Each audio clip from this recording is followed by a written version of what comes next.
basketball, I think we were, in that 17-18 season, yeah, we made it to the finals, but early on in that year was extremely ugly, not only for myself personally, but for the team. So basketball was that last thing to fall. And I thought,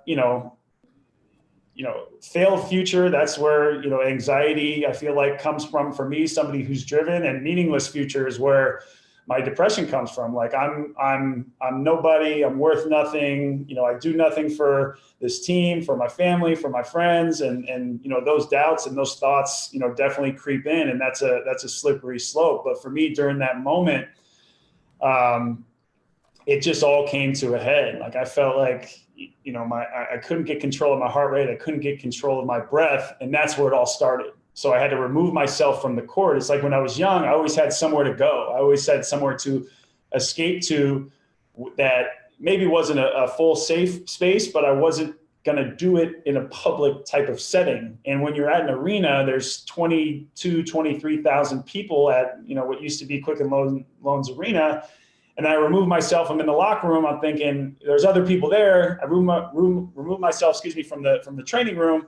There's more people there and teammates and training staff. So I go to our head athletic trainer's office, and I just fall on the floor and am sitting there and have this full blown moment and panic attack where, again, like I can't get oxygen. It feels like to my brain and to my lungs.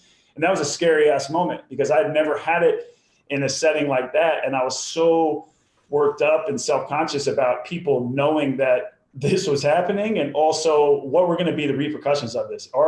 Is my livelihood going to be in jeopardy? What is, a front office going to think? What are my teammates going to think? Are they going to believe that they're going to be able to trust me?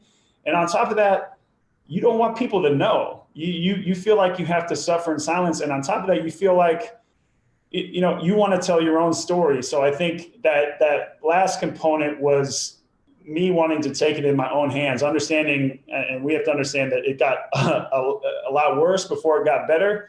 But I think that alleviated a lot of, that suffering in silence and enabled me to live my life more out in the open, and which transitioned into a pretty beautiful thing and being able to help people and help people just, expose what they go through and empower them to be more evolved and hopefully therefore better people.